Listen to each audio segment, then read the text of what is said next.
Brilliant work on this turnaround plan. Your vision saved us. I watched the investor clasp Wade's shoulder like they were old friends celebrating something monumental. The handshake lasted too long. The smile was too wide. Wade leaned back in his chair with this relaxed confidence that made my chest tighten. 14 people in that room, every single one of them, looking at him like he'd just pulled the company back from the edge of collapse. And maybe he had if you asked him. If you asked anyone in that moment. But I knew different. 3 months. That's how long I'd spent rebuilding their expansion model from scratch. 3 months of 16-hour days while Wade left every Thursday at 2 for his standing tea time. 3 months of running projections until my brain felt like mush. Of finding the holes in their international growth plan that were bleeding money faster than anyone wanted to admit. Of mapping out a step-by-step approach to stop the hemorrhaging and actually turn things around. The numbers were mine. Every single calculation. The projections showing which markets to abandon and which to double down on mine. The risk mitigation strategies that would save them from another disaster, all mine. I'd even color-coded the spreadsheets so the board could follow along without getting lost in the data. Wade had contributed exactly 2 things: his name on the presentation file and his ability to show up on time. Thank you. I really appreciate that, Wade said to the investor. His voice had this humble quality to it, like he was trying not to brag but couldn't help feeling proud. I waited. 5 seconds. 10. 15. He didn't say my name, didn't even glance in my direction. The investor moved on to the next board member, still talking about Wade's innovative thinking. Someone else chimed in about his strategic vision. Another person mentioned how impressive it was that he'd managed to identify problems that their entire leadership team had overlooked. Wade just nodded along, taking it all in, soaking up praise for work he couldn't have done if someone held a manual to his head and read it out loud. I sat there in my chair, fingers laced together in my lap, watching this whole thing unfold like I was outside my own body, like I was watching it happen to someone else. But it was happening to me. The meeting wrapped up, people started gathering their things, shaking hands, making small talk about lunch plans and upcoming holidays. Wade stood up, buttoning his jacket, chatting with one of the board members about golf courses in the area. I reached up and unclipped my visitor badge from my shirt. The plastic was warm from being against my body for the last 2 hours. I set it down on the table, right between the 2 water pitchers someone had brought in earlier. Then I stood up. I'm done here. Effective immediately. The room didn't go quiet, that's not what happened. But people stopped mid-sentence. The board member Wade was talking to looked over at me with this confused expression, like I'd just started speaking another language. My boss, Orson, took a step toward me. What are you talking about? I'm resigning. Right now. I'll send you something in writing by end of day, but consider this my official notice. Wade finally looked at me, really looked at me, and I saw it there, in his expression, this flicker of panic that he tried to cover up real quick. Let's talk about this outside, Orson said, already moving toward the door. There's nothing to talk about. I walked out, just turned and left, while they all stood there, trying to figure out what had just happened. I didn't run, didn't storm out, just walked at a normal pace through the building, got in my car, and drove home. My name is Kaya, and that was the day I stopped letting other people take what was mine. Orson started texting within 20 minutes.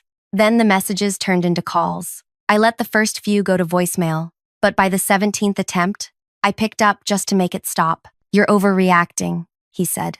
No, hello, no asking if I was okay. Just straight into telling me I was wrong. He was just accepting praise for the team. That's what team leaders do. Team leaders, I repeated. Wade's a team leader now? You know what I mean. He was representing the work you both did. Both did. Orson, tell me one thing Wade did on that project, besides spell check the title page. Silence on his end, long enough that I almost thought the connection dropped. It's more complicated than that, he finally said. Wade has relationships with those investors. They trust him. That matters in these situations. So I do the work and he gets the applause because people like his personality better? That's not what I'm saying. Then what are you saying? More silence. Then, sleep on it. Don't make any rash decisions. We can figure this out tomorrow. I hung up. Here's what nobody tells you about quitting in a moment like that. The rest of your day feels really strange. I went home and sat in my living room for an hour, not watching anything, not reading anything, just sitting there thinking about every other time something like this had happened. Smaller versions of it. Wade taking my ideas in team meetings and rephrasing them like they just occurred to him. Wade's name appearing first on project reports I'd written 90% of. Wade getting invited to leadership dinners while I stayed late, finishing work that had both our names on it. I'd told myself it didn't matter, that the work spoke for itself, that eventually people would notice who was actually producing results. But they hadn't noticed. They just kept praising Wade. That night, I updated my professional profiles. Not with some angry post about what happened, nothing like that. Just quietly updated my experience, my skills, the specific projects I'd worked on.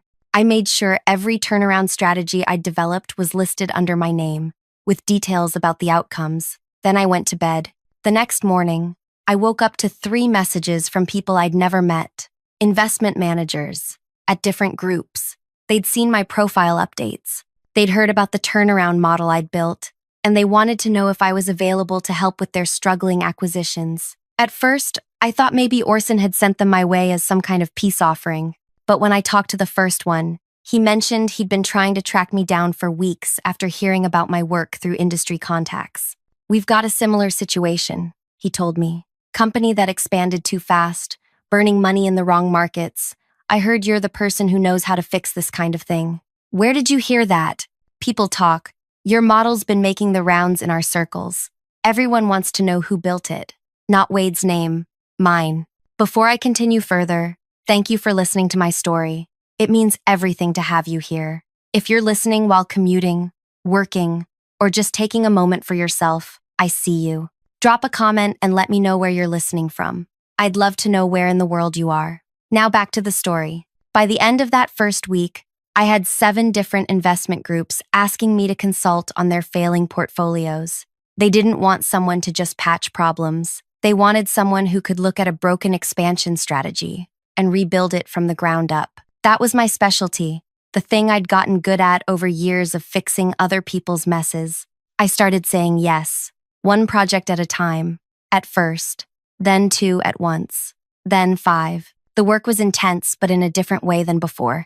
Instead of spending months on a single project while someone else got celebrated for it, I was spending weeks on each one, getting paid what I should have been making in a year, and getting thanked by the actual decision makers who knew exactly who'd done the work. Orson kept trying to reach me, less frequently as the days went on, but still, he'd send messages asking if I'd reconsider, saying they really needed me back, that things weren't the same without me. I didn't respond. Wade tried exactly once. A single text message that said, "I hope there's no hard feelings. You're really talented and I'm sure you'll do great things." I blocked his number. 6 weeks after I walked out of that investor meeting, my situation had completely changed. I was working with 11 different investment portfolios, making more money than I'd thought possible, getting recognized by name when I walked into meetings. People listened when I talked. Nobody interrupted me to rephrase what I'd just said. Nobody's name appeared on my work except mine. And then Orson's name showed up on my phone again. Different time of day, this time late evening on a Tuesday. I almost didn't pick up, but something made me curious. "We need help." His voice sounded strained, tired. "The expansion's hemorrhaging money. Worse than before. The board wants you back. Name your price." I let that sit in the air for a moment. Imagined him in his office, probably pacing, probably desperate. "What happened to your brilliant strategist?" I asked. The pause that followed told me everything. "He couldn't replicate the results." Replicate. That's an interesting word choice. "Orson, listen, I know how this looks. Do you? Because from where I'm standing, it looks like Wade took applause for work he couldn't actually do, and now you're in trouble because you believed him. The investors are pulling out. They're asking specifically for you. They want to know why you're not leading the implementation." Of course they were, because investors aren't stupid. They can tell the difference between someone who understands the strategy and someone who's just presenting it. "Because he didn't create it," I said. "That's why he couldn't replicate the results. You can't replicate something you never understood in the first place." Orson made this sound half sigh, half groan. "Please, we're losing everything. The board is panicking. I'm being told to fix this or they're cleaning house. Your model was supposed to save us, but without you here to implement it, it's falling apart." My model is fine. Your execution is the problem. Then come back and execute it. Whatever you want. Whatever it takes. I sat down on my couch, phone pressed to my ear, thinking about all those times I'd watched Wade get praised for my work. All those times I'd swallowed my frustration and told myself to just keep my head down and produce good results. That eventually, someone would notice. I'll consult, I said, but I'm not coming back as an employee. I work for myself now. Fine. Whatever. Name your terms. 4 times my old salary, and that's the consulting rate, not annual. You're paying me what I'm worth now, not what you decided I was worth before. I heard him breathe out. Done. Anything else? Yeah. I present directly to the board and investors. No intermediaries, no managers, no one else's name on my work, just mine. Of course, absolutely. And Wade sits in that room while I do it. Silence. Orson, did you hear me? I heard you. I just don't understand why that's necessary. Because I want him to watch while I explain every single thing he claimed as his own. Every decision point he took applause for. Every calculation he couldn't reproduce. I want him to sit there while the same people who praised him realize exactly what happened. That's the condition. Take it or I hang up, and you can figure this out yourself. More silence. Then, I'll make it happen. We set the meeting for 2 weeks out. That gave me time to finish up my current projects and prepare for what was coming. Those 2 weeks felt longer than the previous 6 combined. I kept working with my other clients, kept building my reputation, but part of my brain was already planning what I'd say in that room, how I'd walk them through the strategy in a way that made it crystal clear who'd built it. I wasn't nervous exactly, more like focused, the way you feel before something important that you know you can handle. The night before the meeting, I couldn't sleep, not from anxiety, from anticipation. I lay there in the dark, thinking about Wade's face when the investors had praised him. That relaxed confidence, that easy acceptance of recognition he hadn't earned. Tomorrow, that was going to change. I showed up 15 minutes early. The building looked the same as it had 6 weeks ago, but walking into it felt completely different. Last time, I'd been an employee hoping someone would notice my work. This time, I was a hired expert they were paying premium rates to fix their disaster. Orson met me in the lobby. He looked worse than he'd sounded on the phone, shadows under his eyes, shirt not as crisp as usual. Thank you for coming, he said. The board's already gathering. They're very eager to hear from you. Is Wade here? He's here. I told him he needed to attend as part of the transition team. And he agreed? He didn't have much choice. We walked through the building toward the same room where the investor meeting had happened. My footsteps echoed in the hallway. I wasn't wearing the same clothes as last time. I'd chosen something sharper, more expensive. The kind of outfit that said I wasn't asking for permission anymore. The room was full when we entered. 14 people again, but different faces this time. The full board, the investors who'd been pulling out, senior leadership I recognized from my time working there, and Wade, sitting near the back, looking like he wished he could disappear into the wall. Our eyes met for half a second. He looked away first. Everyone, this is Kaya, Orson announced. She'll be walking us through the expansion strategy and its implementation. Several board members nodded. One of the investors, the same one who'd praised Wade, stood up and shook my hand. We've heard a lot about you, he said. People in the industry speak very highly of your work. I appreciate that, I said. Everyone found their seats. I moved to the front of the room, connected my laptop to the projector, and pulled up my presentation. 3 months of work, distilled into a format that would take 3 hours to properly explain. I didn't rush, didn't summarize. I walked them through every single part of it. Started with the initial assessment, how I'd identified which markets were draining resources without generating returns. Showed them the analysis I'd run on their expansion timeline. The specific points where decisions had been made without adequate data.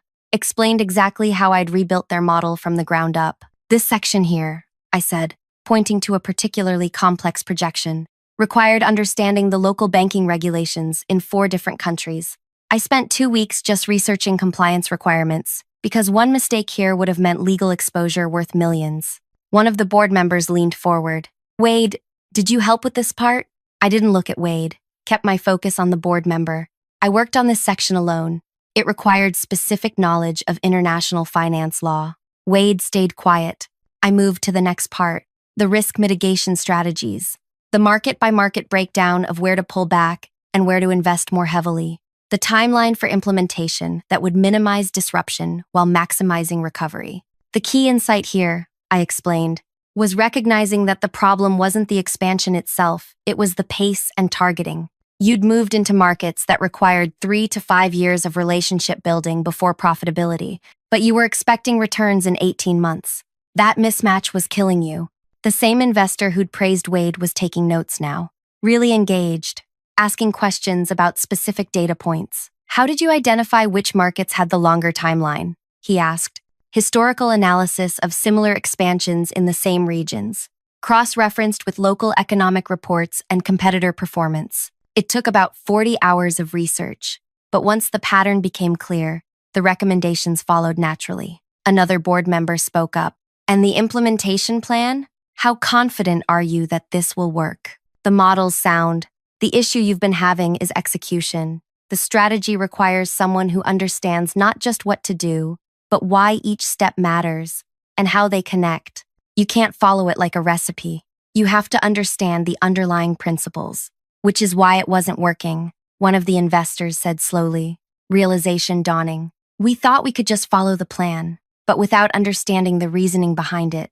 It falls apart the moment you hit an unexpected variable. I finished, which you did, multiple times. I glanced at Wade then, just briefly. He was staring at his hands, jaw tight. The presentation continued. Hour 2, hour 3. I answered every question, clarified every confusion, walked them through scenarios and contingencies, and alternative approaches if certain assumptions proved wrong. By the end, the energy in the room had completely shifted. The investors who'd been ready to pull out were talking about moving forward. The board members were asking about implementation timelines. Everyone was focused, engaged, understanding exactly what needed to happen. This is exceptional work, the lead investor said. I have to ask, when we were here 6 weeks ago, we were told this was Wade's strategy. Can you clarify the collaboration process? The room got very still. I looked at Wade, made sure everyone saw me looking at him. Then I turned back to the investor. There was no collaboration. I built this strategy alone over 3 months. Wade's contribution was attending the presentation, where I explained it to you. You could feel the shift. Not dramatic, no one gasped or anything like that, but people sat back in their seats differently, exchanged glances, reassessed. The investor who'd shaken Wade's hand 6 weeks ago looked over at him now. Is that accurate? Wade opened his mouth, closed it, opened it again. I mean, we worked as a team. Answer the question, one of the board members said. Did you develop this strategy? I was involved in the project. That's not what I asked. The silence stretched out. Wade's face had gone red, not from anger, from embarrassment, from being cornered in front of people whose respect he'd been borrowing without earning. No, he finally said. I didn't develop it. Nobody said anything for a moment. Then, Orson cleared his throat. Wade, I think we need to have a separate conversation about this. I think we all need to have that conversation, the lead investor said. His tone wasn't angry, just matter-minded, like he was recalculating everything he'd thought he knew. We made investment decisions based on our assessment of your leadership team's capabilities. If that assessment was inaccurate, we need to understand why. Wade shifted in his seat. I never said I created it myself. You all just assumed. You accepted praise for it, I interrupted, kept my voice level. When that investor told you it was brilliant work, you thanked him. You didn't correct him. You didn't mention my name. You let everyone in that room believe you'd done something you hadn't done. It was a team effort. Stop saying that. One of the board members cut him off. Older woman, sharp eyes. We've heard enough. Kaya, let's talk about moving forward with implementation. What do you need from us? I spent the next 30 minutes outlining exactly what had to happen. Which markets to exit first. Which teams needed restructuring. How to communicate the changes to local staff without causing panic. What metrics to track weekly versus monthly. Who needed to be making which decisions. They listened, really listened, asked smart questions, took notes. Wade sat there the entire time, not contributing, not speaking unless directly addressed, which he wasn't. When the meeting finally wrapped up, people came up to thank me individually, shook my hand, told me they were relieved to have me involved. asked when I could start the implementation process. Wade left without saying goodbye to anyone. Orson caught up with me as I was packing up my laptop. That was intense, he said. That was honest. I know, and you're right. About all of it. He rubbed his forehead. I should have paid closer attention to who was actually doing the work. I let the optics fool me. Yeah, you did. We're going to make changes. Wade's being moved to a different role. Something where he can't claim ownership of other people's work. That's your decision to make. I'm just here to fix the expansion problem. Still, I want you to know, we're taking this seriously. I zipped up my laptop bag. Good. Send me the implementation timeline, and I'll build out the week-by-week plan. We start in 3 days. Over the next 8 weeks, I worked with them on execution. Not as an employee, as an independent expert they were paying premium rates to access. I came in twice a week, met with the relevant teams, checked progress, adjusted strategies when real-world variables proved different than projected. The turnaround started showing results within a month. Markets they'd exited, stopped draining resources. Markets they'd doubled down on, started generating the returns I'd projected. The investors stopped talking about pulling out and started talking about additional investments. Wade, meanwhile, got transferred to a different division, something to do with internal operations, where he'd have clear deliverables and no ability to take ownership of collaborative work. I heard through people still working there that he'd requested a transfer to a different city within 4 months. Couldn't handle seeing the company recover using a strategy everyone now knew he hadn't created. I didn't feel bad about that. But here's the thing, nobody tells you about moments like this. The satisfaction isn't just in proving you were right. It's in building something that lasts beyond the confrontation. Because while I was implementing the turnaround for my old company, my other consulting work kept growing. The 11 portfolios became 17. Then, 23. Investment groups started reaching out before their companies hit crisis mode, wanting preventive assessments, wanting someone to look at their expansion plans before they committed millions to strategies that wouldn't work.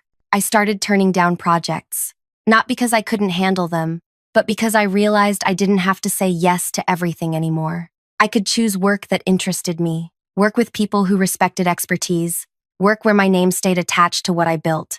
6 months after that presentation where Wade sat in silence, I was working with clients in 9 countries, making more in a month than I'd made in a year at my old job, getting invited to speak at industry events about turnaround strategies and international expansion models. People knew my name now. When I walked into meetings, they knew exactly who I was and why I was there. And Wade, last I heard, he took a position at a much smaller company in a different city. Somewhere his reputation hadn't followed him. Somewhere he could start over without everyone knowing he'd once accepted applause for work he couldn't reproduce.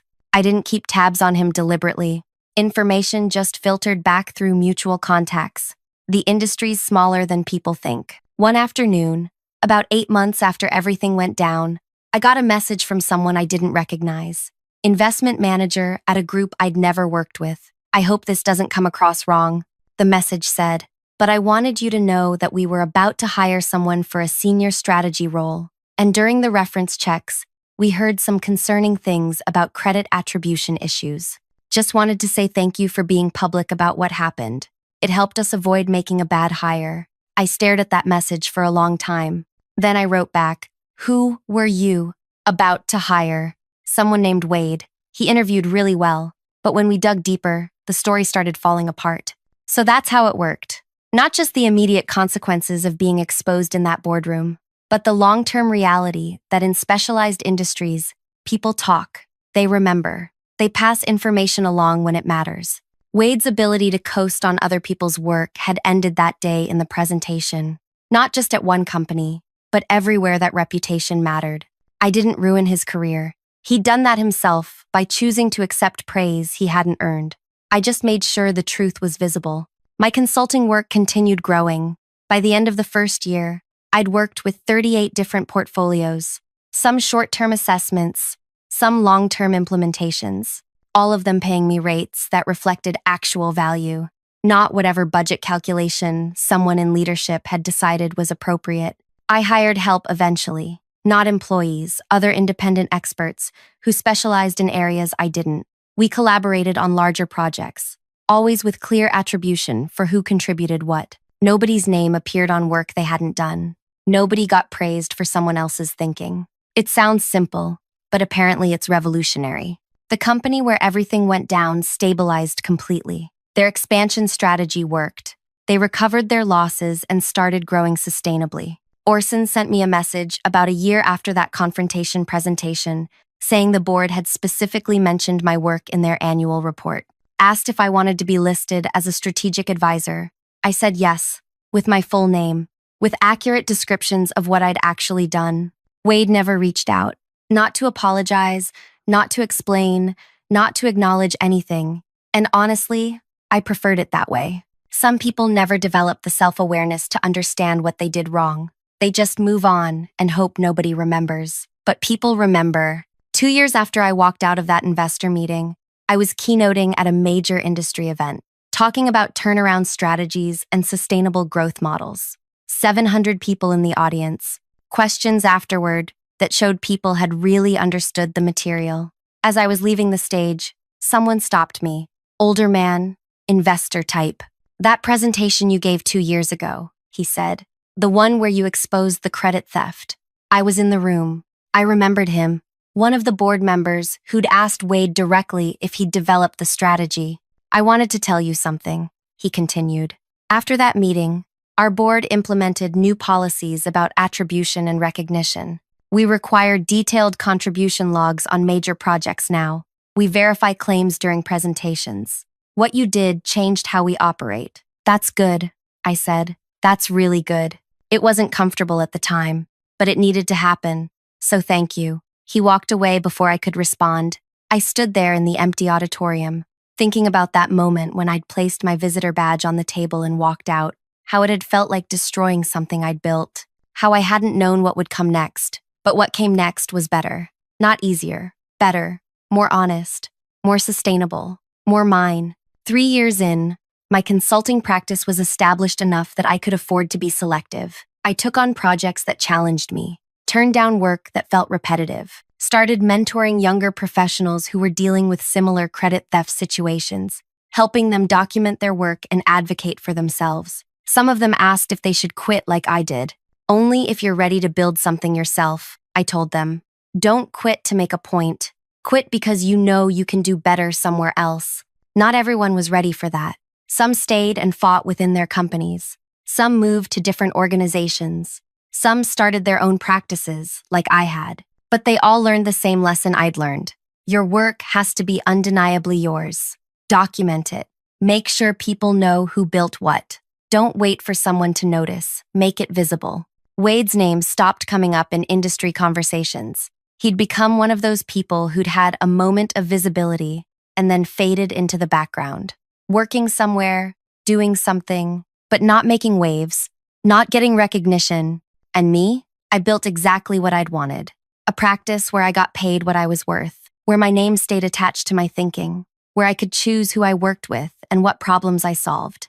The revenge wasn't destroying Wade's career. That was just a consequence of his own choices catching up with him. The real revenge was building something so successful that it made walking away from that moment look like the best decision I'd ever made. Thank you so much for listening to this whole story. If it resonated with you, if it reminded you of something in your own life, I'd love to hear about it in the comments. And if you haven't already, please hit that like button and subscribe. It helps more people find these stories. More people who might need to hear that walking away from people who don't value you isn't giving up, it's choosing yourself. All right, thanks again for being here.